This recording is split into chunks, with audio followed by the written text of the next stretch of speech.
सो hi everyone, आज हम हमारी यूनिट फर्स्ट स्टार्ट करते हैं। देखो, क्या है सबसे शुरू में क्लासिफिकेशन ऑफ गुड्स। तो आपके दो टाइप के गुड्स होते हैं, फाइनल गुड्स और इंटरमीडिएट गुड्स। फाइनल गुड्स वो होते हैं, नेम से ही क्लियर है, जिनमें कोई भी वैल्यू ऐड नहीं होगी। ठीक है। इंटरमीडिएट गुड्स वो होते हैं जिनमें वैल्यू ऐड होगी। फाइनल गुड्स मतलब पूरे बनकर तैयार हैं, बाउंड्री प्रोडक्शन बाउंड्री क्रॉस कर चुके हैं। ये अभी प्रोडक्शन बाउंड्री क्रॉस नहीं की है। फाइनल गुड्स हमेशा आपकी नेशनल इनकम में इंक्लूड होते हैं। इंटरमीडिएट गुड्स को हम आपका नेशनल इनकम में इंक्लूड नहीं करते हैं। फाइनल गुड्स के फिर दो पार्ट हो जाते हैं, कैपिटल गुड्स और कंजप्शन गुड्स। कैपिटल गुड्स वो होते हैं जो हमारी प्रोडक्शन में हेल्प करते हैं। फॉर एग्जांपल मशीनरी वगैरह हैं, आप बिस्किट वगैरह बना सकते हैं, नमकीन वगैरह बना सकते हैं। उसके बाद कहता है कंजप्शन गुड्स वो होते हैं ऐसे गुड्स जो वॉन्ट्स को सेटिस्फाई करते हैं। फॉर एग्जांपल आपको पानी की प्यास लगी थी, मैंने पानी दे दिया, तो उससे क्या हुआ, आपकी वॉन्ट्स सेटिस्फाई हो गई। कैपिटल गुड्स की लाइफ ज़्यादा होती है। मशीन आज लेके आए, ऐसा तो नहीं है ना कल ख़राब हो जाएगी। कंजप्शन गुड्स की लाइफ जो होती है वो लिमिटेड होती है। जितना भी आप एक्सपेंडिचर करते हैं कैपिटल गुड्स पर, उसको हम इन्वेस्टमेंट एक्सपेंडिचर कहते हैं। जितना भी एक्सपेंडिचर करते हैं हम कंजप्शन गुड्स पर, कंजप्शन एक्सपेंडिचर होता है। कैपिटल गुड्स पर डेप्रीशिएशन लगता है और इस पर डेप्रीशिएशन नहीं लगता है। आगे देखते हैं हम, इन्वेस्टमेंट का मतलब आई से डिनोट करते हैं हम पहले तो। और जितना भी आपका चेंज होगा किसमें, कैपिटल में, मतलब एक ही बात है। ठीक है, कैपिटल को हम के से डिनोट करते हैं। ट्राइंगल का मतलब यहाँ पर चेंज है, मैं समझाती हूँ आपको। इन्वेस्टमेंट दो टाइप की हो सकते हैं। आप या तो फिक्स्ड एसेट में इन्वेस्ट करते हैं, उसको बोलते हैं फिक्स्ड इन्वेस्टमेंट। जब आप रॉ मटेरियल या फिनिश गुड्स जब आपके बढ़ रहे हैं तो इसका मतलब ये है इन्वेंट्री इन्वेस्टमेंट आपका बढ़ रहा है। ठीक है, तो देखो फिक्स्ड एसेट कौन सी होती है, आपकी प्लांट एंड मशीनरी वगैरह होती हैं। कहते हैं इनमें इन्वेस्ट करने का फ़ायदा क्या है। अरे इनमें इन्वेस्ट करने का ये फ़ायदा है, आपका प्रोडक्शन बढ़ेगा। पहले आपके पास दो मशीनरी थी, अब आपके पास चार हो गई, तो आप डिमांड भी पूरी कर सकते हो और इसी के साथ आपकी जीडीपी भी राइज होगी। कहते हैं इन्वेंट्री इन्वेस्टमेंट में इन्वेस्ट करने का क्या फ़ायदा। कहता है एक तो जो इनपुट है ना, मतलब रॉ मटेरियल वगैरह, उनकी सप्लाई जो है वो रुकेगी नहीं। ऐसा नहीं है कि भाई रॉ मटेरियल ही नहीं, हम प्रोडक्शन कहाँ से करें। सप्लाई जो है वो रुकेगी नहीं, कोई बाधा नहीं आएगी। डे टू डे आपको मार्केट में जाना भी नहीं पड़ेगा जब आपके पास अच्छा खासा रॉ मटेरियल है, तो इससे आपको ट्रांसपोर्टेशन कम, कॉस्ट भी कम आएगी। ठीक है, मतलब डेली डेली आपको लेके नहीं जाना ना कोई भी गाड़ी वगैरह सामान लेने के लिए। उसके बाद आता कहता है desired inventory stock, planned inventory stock, मतलब जितना आपने सोचा था। ठीक है, कि मतलब इतनी ही डिमांड होगी, 500 की डिमांड होगी और वो 500 की ही हुई। ठीक है। अनडिजायर्ड इन्वेंट्री स्टॉक वो होता है जब आपकी डिमांड कम हुई, जितनी आपने सोची थी, 500 सोची थी और 300 की ही डिमांड आई। उसके बाद कहता है ग्रोस इन्वेस्टमेंट और नेट इन्वेस्टमेंट, ऐसा इन्वेस्टमेंट जिसमें हम डेप्रीशिएशन को इंक्लूड करते हैं। मैं समझाती हूँ आपको। जैसे फॉर एग्जांपल किसी ने कहा भाई 2011 में आपने मशीनरी खरीदी 10,000 की, मैंने पूछा 2012 में आपसे कितने का इन्वेस्टमेंट है, आपने मुझसे कहा 10,000 का। मुझे बताइएगा एक साल में जो मशीनरी आपने यूज़ कर ली, क्या उसकी वैल्यू में कमी नहीं आई? आई ना, तो फिर आप मुझे 10,000 का क्यों बता रहे हो। तो ग्रॉस इन्वेस्टमेंट वही होता है जो हमेशा डेप्रीशिएशन को इंक्लूड करके बताता है। चाहे इसको मैं 2020 में पूछ लूँ, ये 10,000 की ही बताएगा। इसीलिए जो है ये एक्चुअल वर्थ को शो नहीं करता। मतलब एक्चुअल वर्थ का मतलब होता है एक्चुअल वैल्यू शो नहीं करता। ठीक है। और नेट इन्वेस्टमेंट वो होता है जो डेप्रीशिएशन को इंक्लूड नहीं करता। 2011 में मतलब 10,000 की मशीनरी खरीदी, एक साल आपने यूज़ की तो उसकी वैल्यू में कमी आ गई, वो 9,000 की हो गई। ये आपकी एक्चुअल वर्थ को शो करता है। उसके बाद कहता है ग्रोस इन्वेस्टमेंट कैसे आता है, नेट में आप डेप्रीशिएशन को ऐड कर दो, मतलब 9,000 में आप 1,000 ऐड कर दो, आप इस पर पहुंच जाओगे। क्लियर है। इससे इस पर जाने के लिए डेप्रीशिएशन को आपको क्या करना पड़ेगा, लेस करना पड़ेगा। ठीक है। उसके बाद आता है आपका स्टॉक एंड फ्लो। ठीक है, पिछले साल इसमें से क्वेश्चन आया था। स्टॉक देखो क्या होता है, जब हम किसी भी क्वांटिटी को हम मेजर करते हैं, कब, एक पॉइंट ऑफ टाइम पर। मैं समझाती हूँ। फॉर एग्जांपल इस ग्लास में अभी कितना पानी है, मतलब इस पॉइंट ऑफ टाइम पर हम मेजर कर रहे हैं, तो क्या हो जाएगा, स्टॉक। क्लियर है। जब हम किसी भी क्वांटिटी को मेजर करते हैं ओवर पीरियड ऑफ टाइम, मतलब पर मिनट के हिसाब से, पर मंथ, पर ईयर के हिसाब से। फॉर एग्जाम्पल मैं ये कह दूँ कि इस ग्लास में से लीकेज हो रही है, मतलब पर मिनट के हिसाब से इतना पानी निकल रहा है, तो पर मिनट आ गया ना, तो क्या हो जाएगा आपका फ्लो। अब जैसे डेप्रीशिएशन क्या है, आपका फ्लो है, मतलब पिछले साल के कंपेयर में यार मेरी जो बाइक है उसकी वैल्यू में कमी आ गई, मतलब पिछले साल के कंपेयर में, क्योंकि एक साल आपने यूज़ की तो जहाँ पे साल आ गया वो क्या होगा आपका फ्लो हो जाएगा। एक्सपेंडिचर, यार मेरा खर्चा बहुत ज़्यादा है, मतलब महीने में 20,000 उड़ा देता हूँ, तो मतलब महीना तो मतलब क्या आ जाएगा आपका फ्लो। इनकम जो है क्या है आपकी पर मंथ के हिसाब से मिलती है ना, मतलब 15 दिन या 20 दिन या महीने के हिसाब से, तो क्या हो जाएगा आपका फ्लो। कैपिटल जो है वो क्या है आपका स्टॉक है, मतलब 1 अप्रैल को लगाई, कितना लगाया 1 लाख लगाया, मतलब एक पॉइंट ऑफ टाइम पर हम मेजर कर सकते हैं आज के दिन कितनी पॉपुलेशन है, 130 करोड़ देशवासी, ठीक है, तो क्या है आपका स्टॉक है। उसके बाद आता है आपका एक्सपेक्टेड ऑब्सोलेंस, अनएक्सपेक्टेड ऑब्सोलेंस। देखिएगा जब भी आपकी value fall in value of fixed asset, मतलब आपकी फिक्स्ड एसेट में कमी आती वैल्यू में, किसकी वजह से, आपका टेक्नोलॉजी की वजह से, क्लियर है, या फिर किसी और कारण, ठीक है। तो मतलब ये तो आपने सोच ही रखा था, ठीक है, मतलब फॉर एग्जांपल आज मशीनरी खरीदो, ये तो सत्य है ये बात तो कि आने वाले 10 साल में उसकी वैल्यू में कमी होगी, क्योंकि डे टू डे आपकी बेहतर टेक्नोलॉजी आती जा रही है। तो ये डेप्रीशिएशन का पार्ट है, और डेप्रीशिएशन के लिए हम शुरू में ही अलग से फंड रख देते हैं। तो डेप्रीशिएशन को हम डेप्रीशिएशन रिजर्व फंड से मैनेज करते हैं, मतलब कोई भी टूट फूट हो गई या कुछ भी हो गया तो हम उस फंड से पैसा निकाल लेते हैं और उसको ठीक करा देते हैं। उसके बाद आता है अनएक्सपेक्टेड ऑब्सोलेंस, मतलब आपका नेचुरल कैलेमिटीज़ आ गई, बाढ़ आ गई, ये आ गई, उसकी वजह से आपकी फिक्स्ड एसेट की वैल्यू में कमी आ गई, या फिर आपका जैसे चोरी हो गई, ये हो गया, तो आपने सोचा थोड़ी था, अनएक्सपेक्टेड था ये तो बिल्कुल ही। तो ये कैपिटल लॉस और इंश्योरेंस से कवर होता है। उसके बाद आपकी इकोनॉमी में कितने सेक्टर होते हैं, तो देखिएगा 4 सेक्टर होते हैं, हाउस होल्ड, प्रोड्यूसर और गवर्नमेंट और एक्सटर्नल सेक्टर। एक्सटर्नल का मतलब होता है जब आप किसी दूसरी कंट्री से जुड़ जाते हैं, इंपोर्ट एंड एक्सपोर्ट करने लग जाते हैं। हालांकि हम 1991 के बाद ही जुड़े हैं, हमारी ओपन इकोनॉमी हुई है, अदरवाइज पहले तो यही 3 सेक्टर थे। उसके बाद कहता है इंटर सेक्टरल फ्लो, क्या होता है, मतलब इसमें ये होता है कि हर सेक्टर एक दूसरे सेक्टर पर डिपेंड है इकोनॉमी में। जैसे फॉर एग्जाम्पल गवर्नमेंट सेक्टर है वो टैक्स लेता है, किससे लेता है भाई, हाउस होल्ड से और प्रोड्यूसर सेक्टर से। तो ये पता लग रहा है ना, ये वाला सेक्टर जो है इन पे डिपेंड है, मतलब एक दूसरे पे डिपेंड है। और थोड़ा डीपली समझते हैं, जैसे फॉर एग्जांपल ये प्रोड्यूसर सेक्टर है, ये हाउस होल्ड सेक्टर को क्या देता है, गुड्स एंड सर्विसेज बना के देता है। तो हाउस होल्ड सेक्टर जो है वो बदले में क्या देता है, आपका लैंड, लेबर, कैपिटल, एंटरप्रेन्योर देता है, ठीक है। इसको बदले में मुझे एक बात बताइएगा, यहाँ पर कोई पैसा इन्वॉल्व हुआ क्या, नहीं ना। तो ये क्या है आपका रियल फ्लो है, यहाँ पर आपका पैसा इन्वॉल्व है। मतलब ये वाला जो सेक्टर है इसको बदले में, जैसे इसने लैंड दी थी ना, लेबर वगैरह, तो लैंड को क्या मिलता है, रेंट, वेजेस, इंटरेस्ट वगैरह, प्रॉफिट वगैरह, इसने इसको दे दिए, क्लियर है।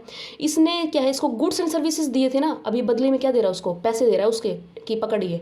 तो ये क्या हो गया आपका मनी फ्लो है, मनी इन्वॉल्व है ना यहाँ पे। उसके बाद कहता है 3 फेजेस ऑफ सर्कुलर फ्लो, मतलब ये जो सर्कल है ना ये चलता ही रहता है इकोनॉमी में, ये अगर बंद हो गया ना मतलब इकोनॉमी रुक जाएगी। समझ आ गई बात, क्लियर है। सबसे पहले क्या होता है, प्रोडक्शन। देखिएगा याद रखिएगा, production of goods and services की जगह आपका एक वर्ड और आ सकता है, वैल्यू एडिशन, मतलब वैल्यू ऐड होना, ठीक है। पहला ये होता है। उसके बाद जितनी ज़्यादा आपका प्रोडक्शन होगा तो लोगों को काम मिलेगा ना, काम मिलेगा तो क्या होगी, उनकी इनकम जनरेट होगी। अब इनकम जनरेट होगी वो क्या करेंगे, फिर से डिस्पोजिशन का मतलब तो खर्च करेंगे, मतलब खर्च करेंगे, डिमांड करेंगे, डिमांड करेंगे, फिर से प्रोडक्शन होने लग जाएगा, ठीक है। तो ये सर्कल चलता रहता है। उसके बाद आता है significance of circular flow model. कहता है ये क्या फ़ायदा है, मतलब क्या सिग्निफिकेंट, क्यों इंपॉर्टेंट है।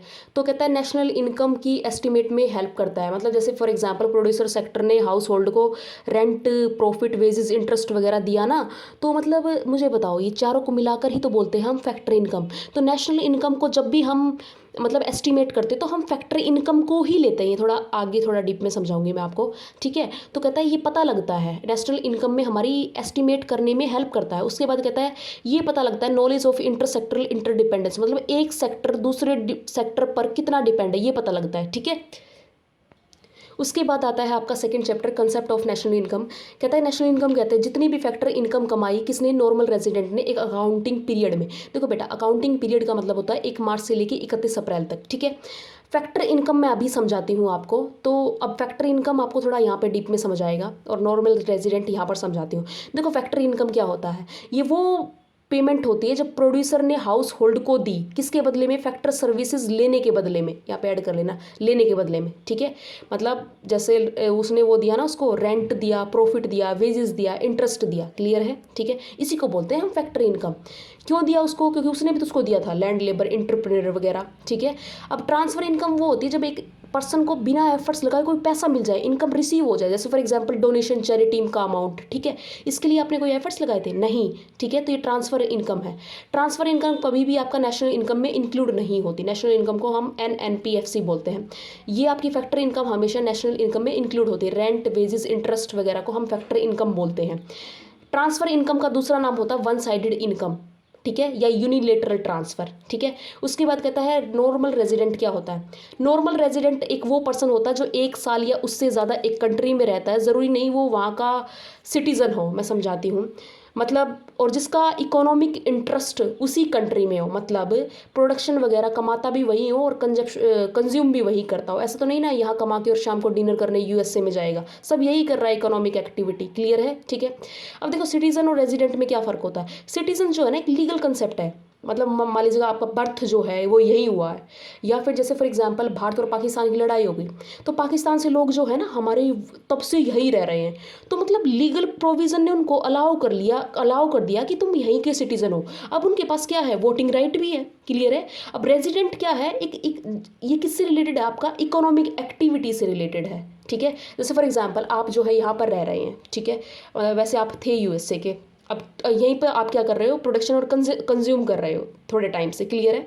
क्या आपके पास वोटिंग राइट होगा, नहीं ना, ठीक है। तो ये डिफरेंस होता है। उसके बाद आता है आपका डोमेस्टिक इनकम और नेशनल इनकम। देखो डोमेस्टिक इनकम आपकी बॉर्डर से रिलेटेड होती है, ठीक है। कंट्री के बॉर्डर के अंदर चाहे रेजिडेंट कमाए या नॉन रेजिडेंट कमाए, हम दोनों की इनकम को इंक्लूड करेंगे, चाहे बाहर का कमाए चाहे हमारे देश का कमाए, दोनों की इनकम को इंक्लूड करेंगे।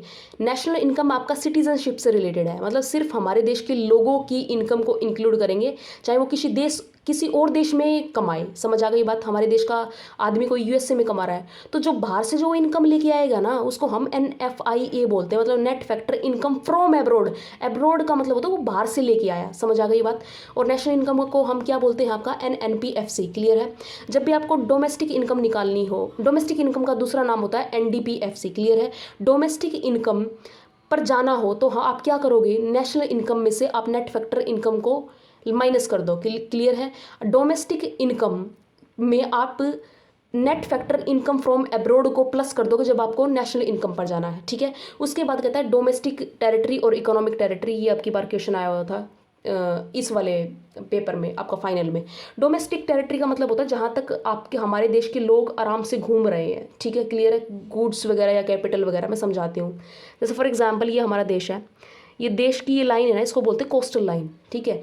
तो डोमेस्टिक टेरिटरी का मतलब खाली ये नहीं है, ठीक है। अब ये पानी है, इसमें कोई भी शिप चल रहा है, ठीक है। शिप है या नेचुरल रिग, गैस रिग्स हैं। रिग्स का मतलब होता है कंटेनर वगैरह, गैस वगैरह के वो कंटेनर होते हैं ना बड़े बड़े, या एयरक्राफ्ट बाहर चल रहे हैं, हमारा ही रेजिडेंट चला रहा है, ठीक है। So that it is a part of domestic territory. हमारी डोमेस्टिक टेरिटरी का पार्ट होगा। हमारे शिप है, हमारे देश का लोग चला रहा है, तो किसका पार्ट होगा, हमारी डोमेस्टिक टेरिटरी का।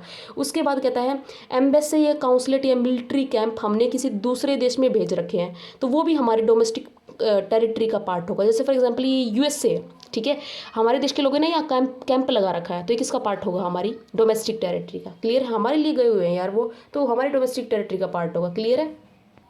क्वेश्चन करने के लिए आप 3 फॉर्मूले याद रखें। ग्रोस से नेट पर जाना है, डेप्रीशिएशन को लेस कर देंगे। नेट से ग्रोस पर जाना है, डेप्रीशिएशन को प्लस कर देंगे।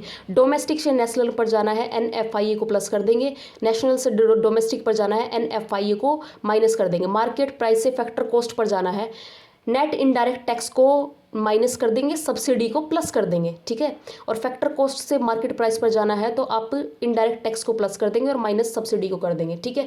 उसके बाद कहता है GDP एंड वेलफेयर। कहता है हम ऐसा मानते हैं कि GDP बढ़ रही है तो वेलफेयर भी बढ़ रहा है, पर देयर आर सर्टेन लिमिटेशंस जो इस बात को गलत प्रूव करते हैं कि GDP बढ़ रही है तो इसका मतलब ये नहीं कि हमारा वेलफेयर भी बढ़ रहा है। देखो for example distribution of income, जो इनकम है वो आपकी जितनी ज़्यादा अनइक्वली डिस्ट्रीब्यूट होगी, ठीक है, तो क्या आपका वेलफेयर बढ़ रहा है, नहीं। जैसे फॉर एग्जांपल आपके कंट्री में 3 सेक्टर हैं, प्राइमरी, सेकेंडरी, टर्सरी, ठीक है। अब मान लीजिएगा GDP जो बढ़कर आई वो सेकेंडरी और टर्सरी की वजह से आई है। अरे जो हालात पहले थी प्राइमरी में वही अब है, तो आप कैसे कह सकते हो वेलफेयर हो रहा है कंट्री में। जो रिच हैं वो और ज़्यादा रिच हो गए और जो पुअर हैं वो और ज़्यादा पुअर हो गए, तो ये कैसा वेलफेयर है। उसके बाद कहता है सेकेंड कंपोजिशन ऑफ GDP। मान लीजिएगा सरकार ने जो है वो डिफेंस गुड्स परचेज कर ली, गन वगैरह, हथियार वगैरह हमारी सिक्योरिटी के लिए, तो डिफेंस गुड्स से इनडायरेक्ट वेलफेयर तो होता है, पर लोगों की भूख मिटती है क्या गन से, नहीं, ठीक है। तो ये कैसा वेलफेयर है।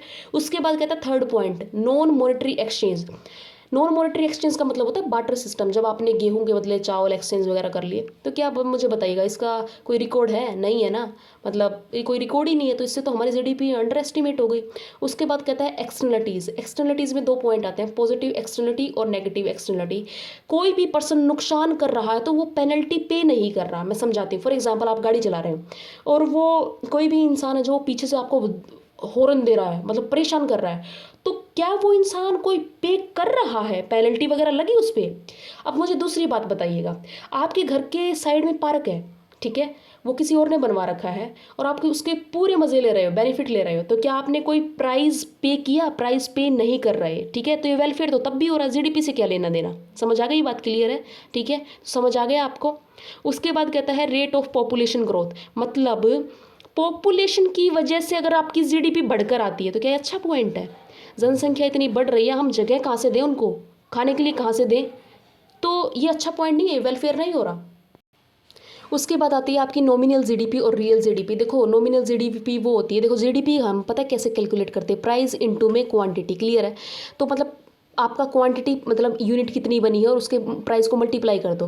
तो जब जीडीपी हम कैलकुलेट करते हैं करंट ईयर के प्राइस से, समझ आ गई बात, जैसे जो साल अब चल रहा है।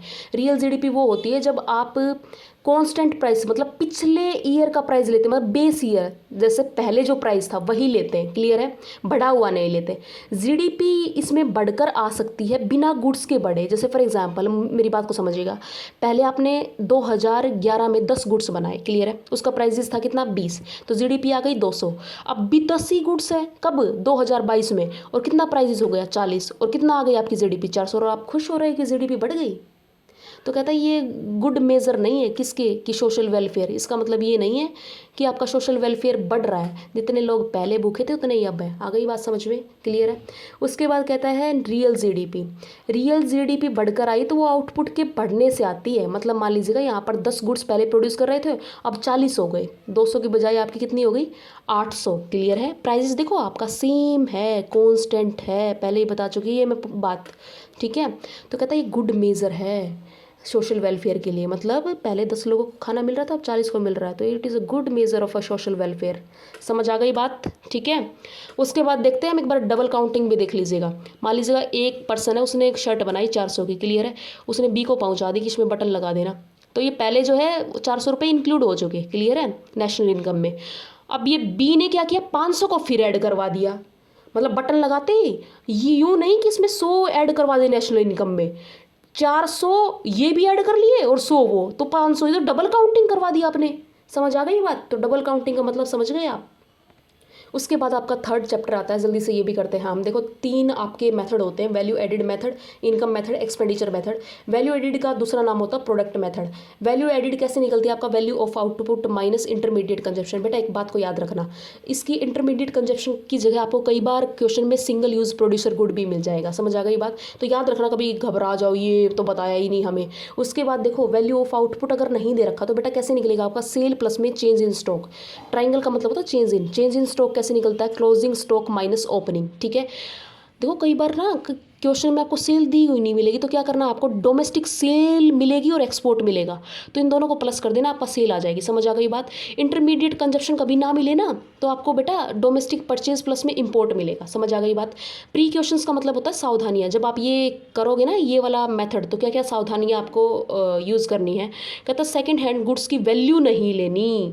मतलब मान लीजिएगा 2018 में आपने साइकिल ली थी 2000 की, वो इंक्लूड हो चुकी नेशनल इनकम में, अब दोबारा बेच रहे हो उसको 1000 की, तो दोबारा क्यों इंक्लूड कर रहे हो? क्यों डबल काउंटिंग करवा रहे हो यहाँ पर? आ गई बात समझ में? डबल काउंटिंग नहीं करवानी आपको। तो देखो सिर्फ उस पर कमीशन किसी ने आपकी मतलब बिकवाई है ना, और बीच में 50 रुपये ले रहा है बिकवाने के, तो वो 50 रुपये इंक्लूड होंगे। समझ आ गई बात? उसके बाद कहता है imputed value of production self consumption include होगा। नहीं आया समझ में? मुझे भी नहीं आया, मैं समझाती हूँ। मान लीजिए आपका कोई भी खेत है, उसमें 50 बोरिया हुई, ठीक है, आपने वो 50 बोरिया घर में यूज़ कर ली, तो कहता है उसकी हम वैल्यू निकाल लेंगे जो आपने सेल्फ कंज्यूम किया है, क्योंकि अगर मार्केट से भी लेते तो अभी तो पैसे पे करते। ठीक है? उसके बाद आता है आपका नेक्स्ट मेथड, इनकम मेथड। कहता है ये कैसे निकलता है, फॉर्मूला देखो। ऑपरेटिंग सरप्लस प्लस में मिक्स्ड इनकम प्लस में आपका कंपनसेशन ऑफ एम्प्लॉयज़। देखो ऑपरेटिंग सरप्लस की जगह कई बार आपको प्रॉफिट और रेंट और इंटरेस्ट मिल सकता है, उन तीनों को उठा के प्लस कर दीजिएगा, इसी को ऑपरेटिंग सरप्लस बोलते हैं। समझ आ गई बात। कंपनसेशन ऑफ एम्प्लॉयज़ क्या होता है, एम्प्लॉयज़ को जो भी हमने कंपनसेट किया है, वेजेस सैलरी कैश में दिया, काइंड में दी। काइंड का मतलब होता है जब आपने कोई मतलब कैश ना देकर उसको कोई रहने के लिए जगह वगैरह दे दी, मतलब और दूसरे तरीके से पे कर दिया। या फिर आपको एम्प्लॉयर का कंट्रीब्यूशन किस में, सोशल सिक्योरिटी वगैरह, मतलब पीएफ वगैरह में किसका कंट्रीब्यूशन है, एम्प्लॉयर वगैरह का। समझ आ गई बात। याद रखना क्वेश्चन में कई बार एम्प्लॉय वर्ड भी मिलेगा, उसका मत कर देना, क्वेश्चन गलत हो जाएगा। उसके बाद कहता है प्लस आपको क्या करनी है, रिटायरमेंट पेंशन को ऐड करना है। समझ आ गई बात, क्लियर है, ठीक है। ओल्ड एज पेंशन को मत कर देना क्योंकि वो आपकी यूनिलेटरल ट्रांसफ़र है, एक तरफी इनकम, उसको नहीं लेते। और जब ये आप पूरा कर दोगे ना तो लास्ट में आपका क्या आ जाएगा, आपका एनडीपीएफसी निकल के आ जाएगा, डोमेस्टिक इनकम। और याद रखना वैल्यू एडेड जो मेथड इससे पहले बताया उसमें आपका जीडीपीएमपी निकलता है, क्लियर है। अब देखिएगा जब भी आप ये करोगे ना बेटा तो आपको क्या क्या सावधानियाँ बरतनी है। ट्रांसफ़र इनकम को इंक्लूड नहीं करना, ठीक है, जैसे चैरिटी में जो भी पैसा मिला या डोनेशन का। इनकम जो भी आपको इलीगल एक्टिविटीज़ से हुई है, मतलब चोरी वगैरह का पैसा, इंक्लूड नहीं करना। लॉटरी वगैरह लगी है या कैपिटल गेन वगैरह हुआ उसको भी इंक्लूड नहीं करना, याद रखना। मतलब कष्ट कमाई इंक्लूड करनी है, बस बात ख़त्म, फालतू का पैसा नहीं। मैंने सब इतना स्पीड में करवा दिया ना क्योंकि मुझे पता है आप पहले ही 2x पर करते हो वीडियो को, पर मैं ही 2x पर बोल रही हूँ आज। उसके बाद लास्ट है आपका expenditure method. Private final consumption expenditure, government final एक कंजप्शन एक्सपेंडिचर को प्लस कर देना, उसमें ग्रोस डोमेस्टिक कैपिटल फॉर्मेशन को प्लस कर देना, और प्लस में नेट एक्सपोर्ट। देखो याद रखना कई बार ग्रोस डोमेस्टिक कैपिटल फॉर्मेशन की जगह आपको ग्रोस फिक्स्ड कैपिटल फॉर्मेशन मिलेगा, ठीक है। तो ग्रोस फिक्स्ड कैपिटल फॉर्मेशन में आपको प्लस करना है किसको, चेंज इन स्टॉक में। और चेंज इन स्टॉक बेटा कैसे आता है आपका, क्लोजिंग माइनस ओपनिंग। मान लीजिए चेंज इन स्टॉक नहीं दे रखा तो आपका क्लोजिंग और ओपनिंग दे रखा हुआ, तो उसको क्लोजिंग में से माइनस कर देना किसको, ओपनिंग स्टॉक को। जब ये फॉर्मूला पुट करोगे तो बेटा आपका क्या आ जाएगा, आपका लास्ट में जीडीपीएमपी आ जाएगा, क्लियर है, ठीक है। Pre questions regarding expenditure method, क्या क्या ध्यान रखना है, सावधानियाँ। प्री क्वेश्चंस का मतलब होता है सावधानियाँ। कहता है फाइनल एक्सपेंडिचर को ही लेना है, अदरवाइज तो डबल काउंटिंग हो जाएगी। वो शर्ट वाली बात अभी समझाई तो थी, ठीक है। वो 400 भी ऐड कर दी और 500, तो डबल काउंटिंग हो गई। उसके बाद कहता है सेकेंड हैंड गुड्स की वैल्यू को उस नहीं लेना, पहले ऐड हो चुकी, अदरवाइज डबल काउंटिंग हो जाएगी। ट्रांसफ़र पेमेंट को नहीं लेना अगर गवर्नमेंट ने आपको कोई भी कुछ भी पे किया, ओल्ड एज पेंशन वगैरह, वैसे अभी ओल्ड एज पेंशन नहीं मिलेगी तुम्हें। उसके बाद आता है last point, expenditure on share and bond not include. Share और बॉन्ड्स पर जितना भी खर्चा किया है बेटा वो इंक्लूड नहीं करना। और इसी के साथ आपका चैप्टर कंप्लीट होता है। कोई भी डाउट बचता है you can ask me through the comment section. Thank you so much.